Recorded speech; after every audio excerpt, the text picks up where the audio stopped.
So hello everyone. आज हम लोग आ गए अपने फिर से नेक्स्ट प्रोग्राम के ऊपर, जो कि है कॉम्प्लीमेंट। ठीक है। अब ये प्रोग्राम स्टार्ट करने से पहले मैं फिर से आपको सेम चीज़ बताना चाहूँगा कि अगर आपने मेरे पुराने प्रोग्राम्स को फॉलो नहीं किया है तो प्लीज़ मैंने डिस्क्रिप्शन में सीरीज़ का लिंक देके रखा है। सारे प्रोग्राम को फॉलो करते हुए अगर आप इस प्रोग्राम पे आओगे तो आपको ये प्रोग्राम बहुत ईजिली तरीके से समझेगा। अब ये प्रोग्राम बोर्ड में आ चुका है टोटल 5 मार्क्स के लिए। ठीक है। तो आइए शुरू करते हैं। तो कॉम्प्लीमेंट क्या होता है ये सबसे पहले आपको समझना होगा। अब यहाँ पे अगर मैं कॉम्प्लीमेंट की बात करूँ तो कॉम्प्लीमेंट मतलब हमारे पास दो टाइप्स होते हैं। एक होता है हमारे पास फर्स्ट कॉम्प्लीमेंट और दूसरा होता है हमारे पास सेकंड कॉम्प्लीमेंट। ठीक है। कॉम्प्लीमेंट मतलब बहुत ईजी। कॉम्प्लीमेंट मतलब क्या होता है कि जो भी आपके पास नंबर हो उस नंबर को आपको उल्टा करना है। उल्टा करना मतलब बिट को आपको बस स्वैप कर देना है। मैं ईजी टर्म में आपको समझाता हूँ कि कॉम्प्लीमेंट मतलब क्या होता है। अब यहाँ पे हम लोग फर्स्ट कॉम्प्लीमेंट की बात करें तो फर्स्ट कॉम्प्लीमेंट में क्या होता है कि समझो अगर मेरे पास ये नंबर है 1010 और मैं बोल रहा हूँ कि मुझे इसके ऊपर अप्लाई करना है फर्स्ट कॉम्प्लीमेंट। मुझे इसके ऊपर क्या अप्लाई करना है? First complement. तो 1 को मैं क्या कर दूंगा? 0, 0 को कर दूंगा 1, 1 को कर दूंगा 0 और 0 को कर दूंगा 1। ये मेरा हो गया आंसर। किसका आंसर? फर्स्ट कॉम्प्लीमेंट अप्लाई करने के बाद। तो आई होप आप समझ गए होगी कि फर्स्ट कॉम्प्लीमेंट क्या होता है। 1 को कर दो 0, 0 को कर दो 1, बस यही है हमारा फर्स्ट कॉम्प्लीमेंट। अब क्वेश्चन में क्या दिया हुआ है? A block of 15 memory locations begin with D200H। मतलब मैं यहाँ पे स्टार्ट कर रहा हूँ D200H से। Write an assembly language program to convert each data in the block into first complement. मतलब हर एक डेटा को आपको फर्स्ट कॉम्प्लीमेंट में कन्वर्ट करना है। Store the result at the location beginning with D300H। ठीक है। आप क्या करोगे? आप D200H से कोई एक नंबर उठाओगे, उसके ऊपर अप्लाई करोगे फर्स्ट कॉम्प्लीमेंट और जो भी रिजल्ट मिलेगा उसको स्टोर कर दोगे D300H पे। ये सिंपल सा क्वेश्चन में बोल रहा है। आपने अभी तक बहुत सारे क्वेश्चंस कर चुके हैं, तो अगर आपको ये थोड़ा सा भी समझ में आ रहा है कि कैसे कर सकते हो तो प्लीज़ ट्राई करो। मैं आपको एक हिंट दे देता हूँ कि यहाँ पे हम लोग यूज़ करने वाले CMA मतलब क्या होता है? CMA ना एक इंस्ट्रक्शन 8085 के अंदर जो कॉम्प्लीमेंट करता है एक्यूमुलेटर को अपने आप। मतलब अगर समझो एक्यूमुलेटर में आपके पास कोई भी वैल्यू है, समझो एक्यूमुलेटर में आपके पास यही सेम वैल्यू है 1010 और मैं अगर CMA अप्लाई कर देता हूँ तो वो उसको क्या बना देगा? 0101। तो प्लीज़ अगर आपको लगता है तो वीडियो को पॉज करो, ट्राई करो, नहीं आ रहा है तो फिर से मेरे वीडियो को कंटिन्यू देख लो। ठीक है। अब आते हैं हम लोग प्रोग्राम के ऊपर। अब प्रोग्राम में यहाँ पर क्या दिया हुआ है? प्रोग्राम में यहाँ पर दिया हुआ है स्टार्ट करना है एलेक्सा H D200H से। जैसे कि हमको बताया था हमारा स्टार्टिंग एड्रेस क्या है? हमारा स्टार्टिंग एड्रेस है D200H। समझो मैं यहाँ पे लिख देता हूँ D200H। D200H पे मुझे एक वैल्यू मिलता है, समझो 4। अब आपको पता है अगर हम लोग कभी भी किसी HL पेयर को लोड करते हैं तो हमको जो भी वैल्यू मिलता है उसको हम लोग कहाँ पे स्टोर करते हैं?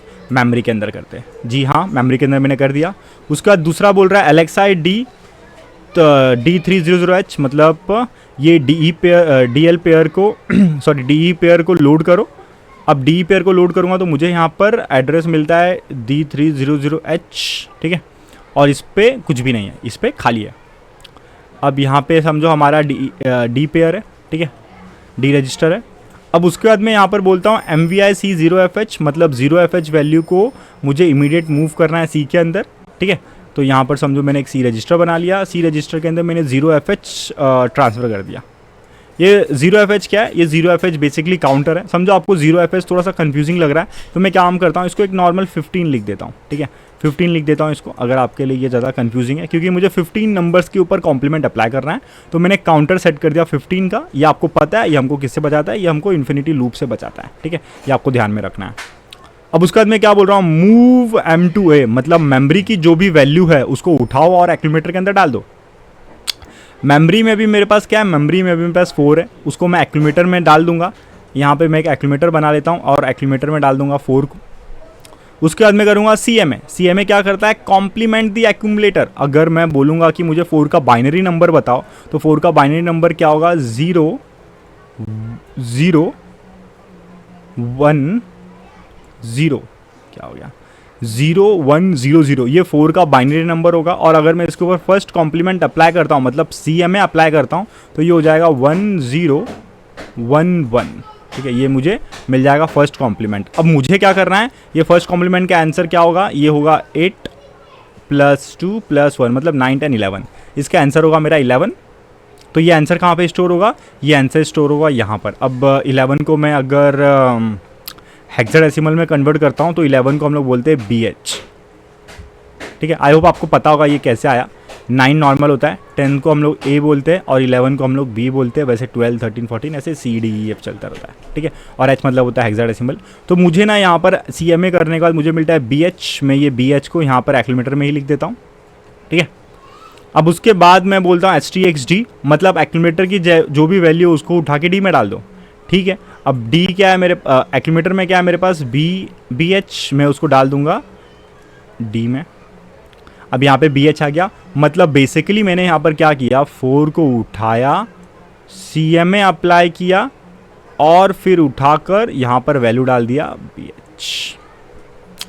क्लियर है? आई होप आपके लिए ये क्लियर होगा। अब उसके बाद मैं करूँगा इंक्रीमेंट H को, मतलब D201H हो जाएगा यहाँ पर। डिक्रीमेंट फिर से इंक्रीमेंट करूँगा D को, ये मेरा D हो जाएगा D301H। यहाँ पे फिर से मुझे खाली वैल्यू मिलेगा। उसके बाद करूँगा डिक्रीमेंट C को, C अभी मेरा क्या है, समझो C है मेरा 15, ये हो जाएगा 14। उसके बाद करूँगा JNZ लूप। JNZ लूप मतलब क्या बोलता है, जंप इफ नॉट ज़ीरो, मतलब अगर आपके पास ज़ीरो नहीं है तो क्या करो, जंप करो। कहाँ पे जंप करना है, लूप पे। तो मैं चले जाऊँगा यहाँ पे लूप पे। अब लूप पे आने के बाद ये क्या बोल रहा है, फिर से मूव M2 है, ठीक है। अब यहाँ पर जब मैंने D2001 किया होगा तो मुझे यहाँ पर कुछ वैल्यू मिला होगा, फॉर एग्जांपल 12, वो 12 मेमोरी में गया होगा। अभी जब बोलेगा मेमोरी को फिर से एक्सीलेटर में मूव करो, मतलब 12 को मुझे एक्सीलेटर में मूव करना पड़ेगा। यहाँ पर 12 आ जाएगा एक्सीलेटर के अंदर, इस लाइन के अंदर। उसके बाद फिर से कॉम्प्लीमेंट, उसके बाद फिर से उसको स्टोर, फिर इंक्रीमेंट, फिर डिक्रीमेंट, फिर JNZ। ये चलते रहेगा। कब तक चलते रहेगा, जब तक कि मेरा ये C क्या नहीं हो जाता, ज़ीरो नहीं हो जाता। जैसे ये C ज़ीरो होगा मैं प्रोग्राम से बाहर आऊँगा और यहाँ पे हॉल्ट कर दूंगा। तो ये प्रोग्राम काफ़ी सिंपल था। अगर मेरे आप पुराने वीडियोस को फॉलो कर रहे हो तो प्लीज़ मैं फिर से रिक्वेस्ट कर रहा हूँ कि अगर आपको नहीं समझा तो वीडियो को फिर से देखो, मेरे पुराने वीडियोस देखो। वो एक सीरीज़ में आप चलोगे, क्योंकि मैंने ये पूरे बोर्ड के उसमें से जो लास्ट ईयर के क्वेश्चन है उसमें से मैंने बनाया। तो ये आपके लिए बहुत ज़्यादा सिंपल है, आप आउट ऑफ आराम से स्कोर कर सकते हो। वीडियो पसंद आया तो प्लीज़ चैनल को लाइक करो, सब्सक्राइब, वीडियो को लाइक करो और चैनल को सब्सक्राइब करो। Thank you.